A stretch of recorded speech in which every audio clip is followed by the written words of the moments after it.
Hello students. हाँ जी बेटे, आज आप नेक्स्ट चैप्टर शुरू करने जा रहे हैं chemical bonding and molecular structure. हाँ जी बेटे, की ਹੁੰਦਾ ਹੈ ਮੋਲੀਕਿਊਲ, ਇਹ ਆਪਾਂ ਪਹਿਲਾਂ ਵੀ ਪੜ ਚੁੱਕੇ ਹਾਂ। ਕੀ ਹੁੰਦਾ ਹੈ ਕੈਮੀਕਲ ਬੌਂਡ, ਇਹਦੇ ਬਾਰੇ ਵੀ ਆਪਾਂ ਪਹਿਲਾਂ ਪੜ ਚੁੱਕੇ ਹਾਂ। ਠੀਕ ਹੈ, 10th ਕਲਾਸ 9th ਕਲਾਸ ਚ ਟੌਪਿਕ ਆ ਜਾਂਦਾ ਹੈ। ਠੀਕ ਹੈ ਬੇਟੇ, ਸਿੰਪਲ ਪਹਿਲਾਂ ਆਪਾਂ ਮੋਲੀਕਿਊਲ ਦੀ ਡੈਫੀਨੇਸ਼ਨ ਕਰਦੇ ਹਾਂ। हाँ जी, ਮੋਲੀਕਿਊਲ ਕੀ ਹੁੰਦੇ ਆ? Molecule a group of atom which existing together as one species, एक ही species ਦੀ form ਵਿੱਚ ਪਏ ਹੋਣਗੇ। ਠੀਕ ਹੈ ਬੇਟੇ, ਉਹਨੂੰ ਆਪਾਂ ਕੀ ਕਹਿ ਦਿੰਦੇ ਆ? ਮੋਲੀਕਿਊਲ। ਐਗਜ਼ਾਮਪਲ ਜਿਵੇਂ ਕਿ ਸਿੰਪਲ ਕਹਤਾ H2O2 H2O एक्सेट्रा, ये सारे बेटे अपने कोल की ने? मॉलिक्यूल। ठीक है, मतलब एक ग्रुप ऑफ एटम ਜਿਹੜੇ ਆਪਸ ਵਿੱਚ ਇਕੱਠੇ ਰਹਿੰਦੇ ਆ, ਫ੍ਰੀਲੀ ਐਗजिस्ट ਕਰਦੇ ਆ, ਉਹਨਾਂ ਨੂੰ ਆਪਾਂ ਕੀ ਕਹਿ ਦਿੰਦੇ ਆ ਬੇਟੇ? ਮੋਲੀਕਿਊਲ। ਫਿਰ ਆ ਜਾਂਦਾ ਹੈ ਕੈਮੀਕਲ ਬੌਂਡ। ਕੀ ਹੁੰਦਾ ਹੈ ਕੈਮੀਕਲ ਬੌਂਡ? ਠੀਕ ਹੈ ਬੇਟੇ, ਉਹਦੇ ਕੋਲ ਇੱਥੇ ਦੋ ਜਾਂ ਦੋ ਤੋਂ ਵੱਧ ਐਟਮ ਇਕੱਠੇ ਪਏ ਤੇ ਇਹਨਾਂ ਨੂੰ ਇਕੱਠਾ ਰੱਖਣ ਦਾ ਕੰਮ ਜੋ ਕਰ ਰਿਹਾ ਹੈ ਉਹਨੂੰ ਆਪਾਂ ਬੌਂਡ ਕਹਿ ਦਿੰਦੇ ਆ, ਮਤਲਬ ਕੈਮੀਕਲ ਬੌਂਡ। ਠੀਕ ਹੈ, मतलब ਜਿਹੜੀ ਫੋਰਸ इन्हों होल्ड कर दी है। ठीक है, मतलब की होगी डेफिनेशन बेटे दी केमिकल बॉन्ड दी, की होगी chemical bond the definition the force which holds JD इन्हों होल्ड्स कर दी है the atoms together, atoms within a molecule called chemical bond। मतलब इन्हां दोनों एटम ਨੂੰ जिन्ने बाइंड ਕੀਤਾ ਹੋਇਆ, होल्ड ਕੀਤਾ होया, इस फोर्स ਨੂੰ ਆਪਾਂ ਕੀ ਕਹਿ ਦਿੰਦੇ ਆ? Chemical bond. ਕੀ ਕਹਿ ਦਿੰਦੇ ਇਹਨੂੰ ਆਪਾਂ ਬੇਟੇ? केमिकल बॉन्ड, ਜਿਹੜੀ ਦੋਨੋਂ ਨੂੰ ক্লোਜ਼ ਰੱਖਣੇ ਚ ਹੈਲਪ ਕਰਦੀ ਹੈ। ठीक है बेटे, समझ लगी? ਉਸ ਤੋਂ ਬਾਅਦ ਬਹੁਤ ਸਾਰੇ ਕੁਐਸਚਨ ਆ ਜਾਂਦੇ ਨੇ ਵੀ ਹਾਊ ਡੂ ਐਟਮਸ ਕੰਬਾਈਨ, ਵੀ ਐਟਮ ਕੰਬਾਈਨ ਕਿਉਂ ਕਰ ਰਹੇ ਆ? ਠੀਕ ਹੈ, ਵੀ ਇਹ ਐਟਮ ਕਿਉਂ ਕੰਬਾਈਨ ਕਰ ਰਹੇ ਤੇ ਕਿਵੇਂ ਕੰਬਾਈਨ ਕਰ ਰਹੇ ਆ? ਠੀਕ ਹੈ, ਕਿਹੜਾ ਬੌਂਡ ਬਣਾ ਰਹੇ ਆ, ਕਿਵੇਂ ਕੰਬਾਈਨ ਕਰ ਰਹੇ ਆ, ਵਾਈ ਡੂ ਐਟਮ ਕੰਬਾਈਨ ਸੀ, ਇਹ ਕਿਉਂ ਕੰਬਾਈਨ ਕਰ ਰਹੇ ਆ? ਠੀਕ ਹੈ, ਐਸਾ ਤਾਂ ਬਹੁਤ ਕੁਐਸਚਨ ਆਉਂਦੇ ਨੇ। ਜਿਵੇਂ ਕਿ ਆਪਾਂ ਫਸਟ ਕੁਐਸਚਨ ਦੇ ਵਿੱਚ ਕਰਕੇ ਦੇਖ ਲਈਏ, ਵਾਈ ਡੂ ਐਟਮ ਕੰਬਾਈਨਸ। ठीक है, why do atoms combine? Atom क्यों कंबाइन करते हैं बेटे? एक अपने कोले थ्योरीज आ जाती है बहुत सारी हैं, जिਵੇਂ कि ਉਹਨੇ ਫਸਟ ਵਿੱਚ ਆ ਰਹੀ ਆਪਣੇ ਕੋਲੇ ਕੋਸਲ ਲੂਇਸ। ठीक है, ਕੋਸਲ ਲੂਇਸ ਥਿਊਰੀ। ठीक है, ਇਹਦੇ ਵਿੱਚ ਕੀ ਸੀਗਾ? ਇਹਨਾਂ ਸਾਇੰਟਿਸਟ ਨੇ ਕੀ ਕਿਹਾ ਸੀਗਾ ਵੀ ਐਟਮ ਕਿਉਂ ਕੰਬਾਈਨ ਕਰਦੇ ਬੇਟੇ? ਆਪਾਂ ਛੋਟੀਆਂ ਕਲਾਸਾਂ 'ਚ ਵੀ ਪੜਿਆ। एक होता है ऑक्टेट रूल। ठीक है, ऑक्टेट रूल। एक होता है डबलेट रूल।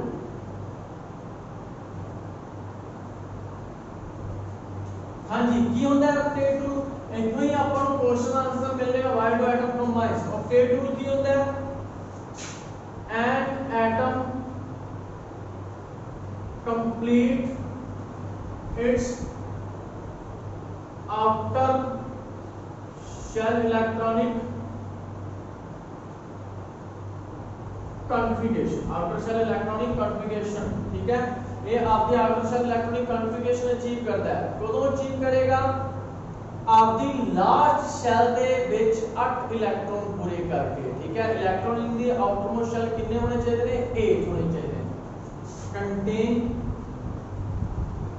8 इलेक्ट्रॉन इन आउटर शेल। लार्ज शेल ਵਿੱਚ 8 इलेक्ट्रॉन पूरे करना ਉਹਨੂੰ ਕੀ ਕਹਿੰਦੇ ਆ ਬੇਟੇ? Octet rule. ठीक है बेटे, ਤੇ डबलेट रूल ਕੀ ਹੁੰਦਾ ਹੈ? an atom contain 2 electron in its outer shell। Large shell ਵਿੱਚ 2 इलेक्ट्रॉन। ਇਹ ਸਿਰਫ ਉਹੀ ਕਰਨਗੇ, ਇਹ ਰੂਲ ਕੌਣ ਫੋਲੋ ਕਰਨਗੇ? ਜਿਨ੍ਹਾਂ ਦੇ ਕੋਲ ਸਿਰਫ ਇੱਕ ਹੀ ਸ਼ੈਲ ਹੁੰਦੀ ਹੈ। contain only one shell, contain only single shell ਜਿਨ੍ਹਾਂ ਕੋਲ ਇੱਕ ਹੀ ਸ਼ੈਲ ਹੁੰਦੀ ਹੈ ਉਹ ਡਬਲੇਟ ਰੂਲ ਫੋਲੋ ਕਰਦੇ ਆ ਜਿਵੇਂ ਕਿ ਆਪਾਂ ਐਗਜ਼ਾਮਪਲ ਲਈਏ ਹਾਈਡਰੋਜਨ ਹੀਲੀਅਮ ਲਿਥੀਅਮ ਠੀਕ ਹੈ ਬੈਰੀਲੀਅਮ ਜਿਨ੍ਹਾਂ ਕੋਲ ਇੱਕ ਇੱਕ ਸ਼ੈਲ ਹੁੰਦੀ ਹੈ ਉਹ ਕਿਹੜਾ ਰੂਲ ਫੋਲੋ ਕਰਦੇ ਆ ਡਬਲੇਟ ਰੂਲ ਕਿਉਂਕਿ ਪਿੱਛੇ ਬੇਟੇ ਆਪਾਂ ਪੜਿਆ ਸੀਗਾ ਵੀ ਜਿਹੜੀ ਫਸਟ ਸ਼ੈਲ ਹੁੰਦੀ ਹੈ ਉਹਦੇ ਵਿੱਚ ਵੱਧ ਤੋਂ ਵੱਧ ਕਿੰਨੇ ਇਲੈਕਟ੍ਰੋਨ ਆ ਸਕਦੇ ਆ 2 ਤੇ ਜਿਹਦੇ ਕੋਲ ਸ਼ੈਲ ਹੀ ਇੱਕ ਹੈ ਉਹ ਇੱਕ 2 ਤੋਂ ਵੱਧ ਕਿੰਨੇ ਇਲੈਕਟ੍ਰੋਨ ਦੇ ਵਿੱਚ ਰੱਖ ਸਕਦਾ ਹੈ ਉਹ 8 ਇਲੈਕਟ੍ਰੋਨ ਤਾਂ ਨਹੀਂ ਫੋਲੋ ਕਰ ਸਕਦਾ मतलब ऑक्टेट रूल फॉलो नहीं कर सकता और डबलेट रूल फॉलो करेगा ठीक है बेटे डबलेट रूल ਕੀ ਹੁੰਦਾ ਹੈ ਕਿ ਇਹਨੇ ਲਾਸਟ ਸ਼ੈਲ ਦੇ ਵਿੱਚ 8 ਇਲੈਕਟ੍ਰੋਨ ਪੂਰੇ ਕਰਨੇ ਦੇ ਐਟਮ ਨੇ ਤੇ ਡਬलेट रूल ਦੇ ਵਿੱਚ 2 ਇਲੈਕਟ੍ਰੋਨ ਪੂਰੇ ਕਰਨੇ ਮਤਲਬ ਆਪਣੇ ਆਊਟਰ ਮੋਸਟ ਸ਼ੈਲ ਨੂੰ ਸਟੇਬਲ ਕਰਨ ਦੇ ਲਈ ਹੀ ਇਹ ਕੰਬਾਈਨ ਕਰਦੇ ਆ ਕੀ ਕਰਦੇ ਆ ਕੰਬਾਈਨ ਮਤਲਬ ਉਹਦੀ ਲਾਸਟ ਵਾਲੀ ਸ਼ੈਲ ਨੂੰ ਹੀ ਭਰਨ ਦੇ ਲਈ ਇਹ ਕੀ ਕਰਦੇ ਆ ਕੰਬਾਈਨ ਕਰਦੇ ਆ ਇੱਕ ਦੂਸਰੇ ਦੇ ਨਾਲ ਹਾਂਜੀ ਬੇਟੇ ਸਮਝ ਲੱਗੀ ਇਹਦੇ ਵਿੱਚ ਇੱਕ ਨੋਟ ਲਿਖਣਾ ਨੋਬਲ ਗੈਸਸ ਜਿਹੜੀਆਂ ਹੁੰਦੀਆਂ ਨੇ noble gases ठीक है has completely filled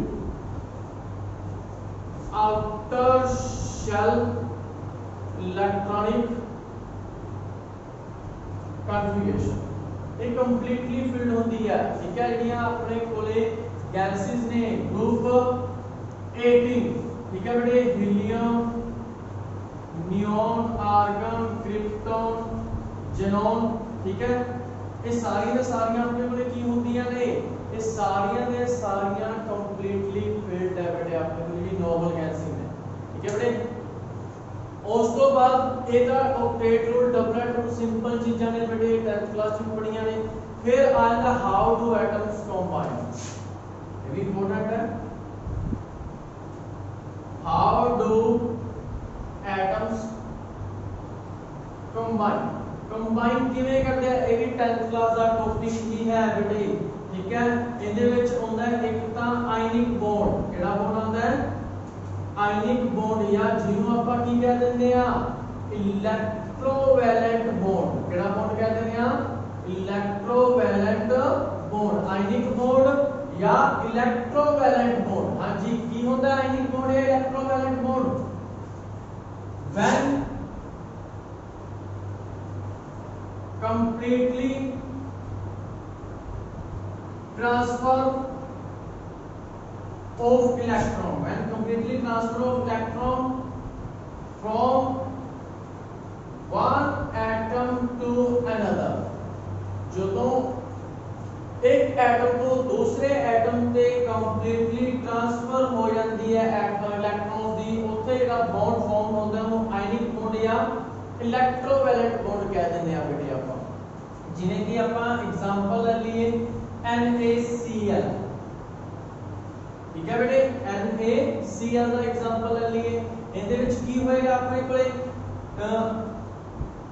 ਇਹਦੇ ਕੋਲੇ ਆਪਾਂ ਨੂੰ ਪਤਾ ਹੈ 2 8 1 ਇਹਦੇ ਕੋਲ ਕਿੰਨਾ ਹੋ ਜਾਏਗਾ 2 8 7 ਠੀਕ ਹੈ ਬੇਟੇ ਇੱਥੇ ਕੋਈ ਵੀ ਆਪਣੇ ਕੋਲੇ ਵੈਲੈਂਸ ਇਲੈਕਟ੍ਰੋਨ 1 ਹੈ 1 ਇਹਦੇ ਵੈਲੈਂਸ ਇਲੈਕਟ੍ਰੋਨ 7 1 2 3 4 5 6 7 ਇਹਨੂੰ ऑक्टेट पूरा ਕਰਨ ਦੇ ਲਈ ਇੱਥੇ 7 ਇਲੈਕਟ੍ਰੋਨਾਂ ਦੀ ਜ਼ਰੂਰਤ ਹੈ ਜਾਂ ਤਾਂ 7 ਇਲੈਕਟ੍ਰੋਨ ਇਹ ਲੈ ਲੇ ਜਾਂ 1 ਇਲੈਕਟ੍ਰੋਨ ਇਹ ਕੀ ਕਰਦੇ ਲੂਜ਼ ਕਰਦੇ ਲਾਸਟ ਸ਼ੈਲ ਕਿਹੜੀ ਬਚੀ ਉਹਦੇ ਚ 8 ਇਲੈਕਟ੍ਰੋਨ ਨੇ ਇਹਨੂੰ ਆਪਦੇ ऑक्टेट ਨੂੰ ਪੂਰਾ ਕਰਨ ਦੇ ਲਈ 1 ਇਲੈਕਟ੍ਰੋਨ ਦੀ ਜ਼ਰੂਰਤ ਹੈ ਜਾਂ 1 ਇਲੈਕਟ੍ਰੋਨ ਲੈ ਲੈ ਜਾਂ 7 ਇਲੈਕਟ੍ਰੋਨ ਲੂਜ਼ ਕਰ ਦੇ ਤੇ ਦੇਖੋ ਇਹਦੇ ਲਈ ਕੇਸ ਕਿਹੜਾ ਈਜ਼ੀ ਹੈ ਵੀ 1 ਇਲੈਕਟ੍ਰੋਨ ਨੂੰ ਲੂਜ਼ ਕਰਨਾ ਜਾਂ 7 ਇਲੈਕਟ੍ਰੋਨ ਨੂੰ ਗੇਨ ਕਰਨਾ ਤੇ ਸਿੰਪਲ ਜੀ ਗੱਲ ਹੈ 1 ਇਲੈਕਟ੍ਰੋਨ ਕੀ ਕਰ ਦੇਗਾ ਲੂਜ਼ तो 1 इलेक्ट्रॉन इधर ट्रांसफर हो जाएगा ठीक है बेटे एक ही बनेगा Na पॉजिटिव एक बॉन्ड बन जाएगा Cl नेगेटिव ठीक है बेटे किहड़ी फॉर्म बन जाएगी बेटे अपने कोले NaCl दी फॉर्म मतलब कंप्लीटली ट्रांसफर हो जाएगा इलेक्ट्रॉन का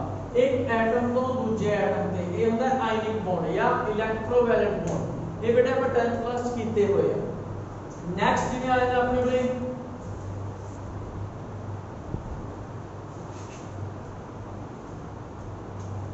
Second, covalent bond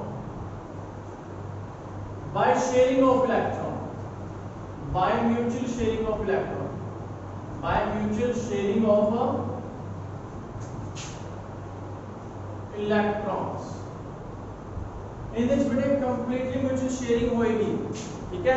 आपसे शेयरिंग होएगी, इलेक्ट्रॉन्स की आपस ਦੇ ਵਿੱਚ ਕੀ ਹੋਏਗੀ शेयरिंग होएगी दो एटम होंगे वो आपस ਵਿੱਚ इलेक्ट्रॉन्स को ਕੀ ਕਰਨਗੇ शेयर ਕਰਨਗੇ ਇਹ ਵੀ ਬੇਟੇ ਆਪਾਂ ਪੜਿਆ ਹੋਇਆ ਕਿ ਜਦੋਂ ਜਿੱਥੇ ਦੋ ਇਲੈਕਟ੍ਰੋਨ ਬਰਾਬਰ शेयरिंग इक्वली शेयरिंग होएगी ਕੀ ਹੋਏਗੀ ਇੱਥੇ इक्वली शेयरिंग होएगी equal number of electron share bye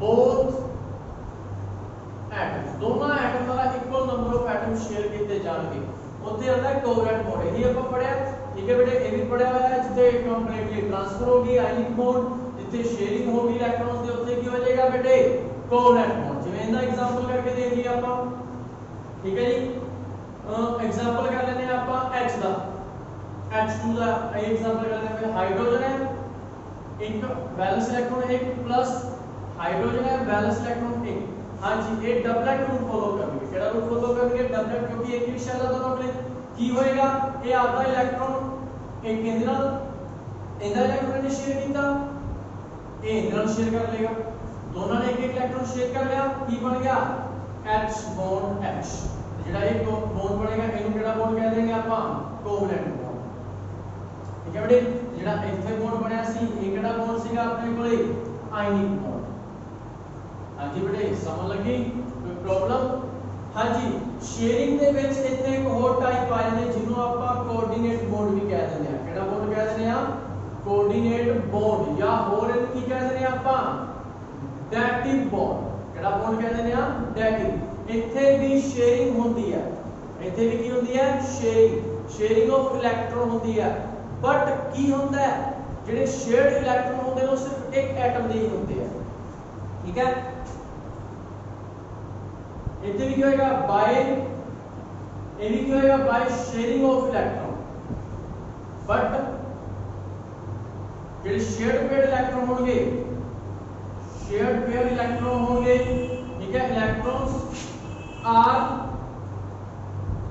contribute by one atom ठीक है बेटे ਇੱਥੇ ਦੇ ਕੀ ਹੋਇਆ ਸੀ ਜਿੰਨੇ ਇਲੈਕਟ੍ਰੋਨ s ਹਾਈਡਰੋਜਨ ਨੇ ਪਾਏ ਉਨੇ ਇਲੈਕਟ੍ਰੋਨ s ਹਾਈਡਰੋਜਨ ਨੇ ਪਾਏ ਮਤਲਬ 50% ਇਹਦਾ ਸੀ 50% ਇਹਦਾ ਸੀਗਾ ਦੋਨਾਂ ਦਾ 50-50 ਮਿਲਾ ਕੇ ਕੀ ਬਣ ਗਿਆ ਸੀਗਾ 100% मतलब बराबर दी कंट्रीब्यूशन कीती सी ਇਹਦੇ ਵਿੱਚ ਕੀ ਹੁੰਦਾ ਹੈ ਸਿਰਫ ਇੱਕ ਦੀ ਇਨਵੈਸਟਮੈਂਟ ਹੁੰਦੀ ਹੈ ਤੇ ਦੋਨੇ ਸ਼ੇਅਰ ਕਰਦੇ ਆ ਇਨਵੈਸਟਮੈਂਟ ਇੱਕ ਦੀ ਹੈ ਸ਼ੇਅਰ ਕੀ ਕਰਨਗੇ ਦੋਨੋਂ ਇਹਨਾਂ ਵਿੱਚ ਦੋਨਾਂ ਦੀ ਇਕੁਅਲੀ ਇਨਵੈਸਟਮੈਂਟ ਸੀਗੀ ਪਰ ਇਹਦੇ ਵਿੱਚ ਕੀ ਹੋਏਗਾ ਇਨਵੈਸਟਮੈਂਟ ਇੱਕ ਕਰੇਗਾ मतलब ਇਲੈਕਟ੍ਰੋਨ ਇੱਕ ਦੇਗਾ ਠੀਕ ਹੈ ਸ਼ੇਅਰ ਕੀ ਕਰਨਗੇ ਦੋਨੋਂ ਹੈ ਇਹ ਸ਼ੇਅਰਿੰਗ ਦਾ ਠੀਕ ਹੈ ਇਹਦਾ ਕੋਵੈਲੈਂਟ ਸ਼ੇਅਰਿੰਗ ਵਾਲੇ ਦਾ ਐਗਜ਼ਾਮਪਲ ਹੈ ਸ਼ੇਅਰਿੰਗ ਵਾਲੇ ਦਾ ਐਗਜ਼ਾਮਪਲ ਹੈ ਕੋਵੈਲੈਂਟ ਬੌਂਡ ਹੋ ਗਿਆ ਇੱਕ ਹੋ ਗਿਆ ਕੋਆਰਡੀਨੇਟ ਬੌਂਡ ਜਾਂ ਡੈਟਿਵ ਬੌਂਡ ठीक है बेटे की होएगा ਇਹਦੇ ਵਿੱਚ ਜਿਵੇਂ ਕਿ ਆਪਾਂ ਕੋਈ ਵੀ ਐਗਜ਼ਾਮਪਲ ਲੈ ਲਈਏ ਐਗਜ਼ਾਮਪਲ ਲੈ ਲੈਂਦੇ ਆ ਤੇ ਇੱਕ ਬੇਟੇ ਇਸ ਜਿਹੜਾ ਬੌਂਡ ਹੈ ਇਹਨਾਂ ਨੂੰ ਤਾਂ ਸਿੰਪਲ ਆਪਾਂ ਲਾਈਨਾਂ ਦੀ ਰਿਪਰੈਜ਼ੈਂਟ ਕਰਦੇ ਆ ਤੇ ਇਸ ਬੌਂਡ ਨੂੰ ਰਿਪਰੈਜ਼ੈਂਟ ਕੀਤਾ ਜਾਂਦਾ ਐਰੋ ਦੇ ਨਾਲ ਸਮਾਲ ਐਰੋ ਦੇ ਨਾਲ ਠੀਕ ਹੈ ਜਿਵੇਂ ਆਪਾਂ ਬੇਟੇ ਦਾ ਐਗਜ਼ਾਮਪਲ ਲੈ ਲਈਏ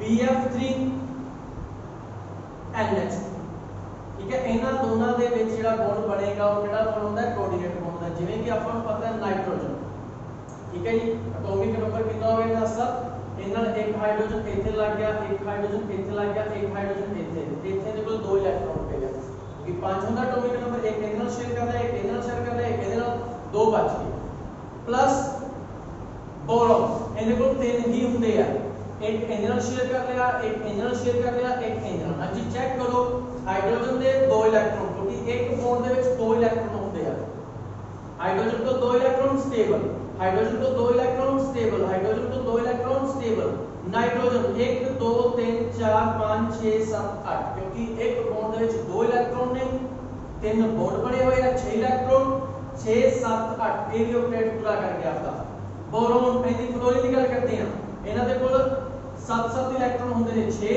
7 8 6 7 8 6 7 8 क्योंकि एक एक शेयर कर लेना है 7 8 ठीक है जी 6 7 8 6 7 8 और बोरोन की गल करिए ਆਪਾਂ 1 2 3 4 5 6 ਇਹਦੇ ਕੋਲ 6 ਹੀ ਰਹਿ ਗਏ ਤੇ ਇਹ ਕੀ ਹੁੰਦਾ ਹੈ ਇਹਦੇ ਹੀ ਇਲੈਕਟ੍ਰੋਨ ਇਹਦੇ ਕੋਲ ਤੇ ਪਈ ਹੈ ਇਹ ਤੇ ਸ਼ੇਅਰ ਕਰ ਇਹਦਾ ਤੇ ਬਣਾਈ ਗਿਆ ਰੌਕੇਟ ਇਹ ਇਹਨੂੰ ਵੀ ਨਾਲ ਸ਼ੇਅਰ ਕਰਨਾ ਸ਼ੁਰੂ ਕਰ ਦਿੰਦਾ ਠੀਕ ਹੈ ਜੀ ਮੇਰੇ ਕੋਲ ਤਾਂ ਹੈਗੇ ਆ ਮੇਰੇ ਇਲੈਕਟ੍ਰੋਨਾਂ ਨੂੰ ਤੂੰ ਵੀ ਸ਼ੇਅਰ ਕਰ ਲੈ ਤਾਂ ਕਿ ਤੂੰ ਸਟੇਬਲ ਹੋ ਸਕੇ ਤੇ ਕੀ ਬਣ ਜਾਏਗਾ ਆਪਣੇ ਕੋਲੇ NH3 BF3 ये मॉलिक्यूल बनते हैं, ठीक है। ये डायरेक्टिव बॉन्ड या कोऑर्डिनेट बॉन्ड होता है। हाँ जी बेटे समझ लगी, कोई प्रॉब्लम? ठीक है बेटे, ये तो बेस ਸੀਗਾ ਆਪਣੇ ਕੋਲੇ ਜਿਹੜਾ ਅੱਜ ਆਪਾਂ ਇਹ ਕਰ ਰਹੇ ਆ, ਇਹ ਆਪਣਾ ਬੇਸਿਕ ਟੌਪਿਕ ਹੀ ਆ ਵੀ ਮੋਲੀਕਿਊਲ ਕੀ ਹੁੰਦੇ ਆ, ਕੈਮੀਕਲ ਬੌਂਡ ਕੀ ਹੁੰਦੇ ਆ, why do atom combines क्यों कंबाइन करते हैं ऑक्टेट या डबलेट ਨੂੰ ਪੂਰਾ ਕਰਨ ਦੇ ਲਈ, how do atom combines किस तरह एटम कंबाइन करते हैं, ठीक है बेटे समझ लगी। आयनिक बॉन्ड, इलेक्ट्रोवैलेंट बॉन्ड, अपने कोले कोवलेंट बॉन्ड हो गया या कोऑर्डिनेट बॉन्ड हो गया, ये अपने कोले ये है बेटे अपने आज के टॉपिक, ठीक है बेटे समझ लगी। बहुत सिंपल ये टॉपिक है, ठीक है। ਇਹਨਾਂ ਨੂੰ ਵਧੀਆ ਤਰੀਕੇ ਨਾਲ ਤਿਆਰ ਕਰਨਾ, ਫਿਰ ਨੈਕਸਟ ਆਪਾਂ ਸ਼ੁਰੂ ਕਰਾਂਗੇ ਲੂਇਸ ਸਟਰਕਚਰ, ਠੀਕ है। ਉਹਦੇ ਬਾਰੇ ਥੋੜਾ ਬੇਟੇ ਪੜ੍ਹ ਕੇ ਰੱਖਣਾ, ਓਕੇ। Thank you.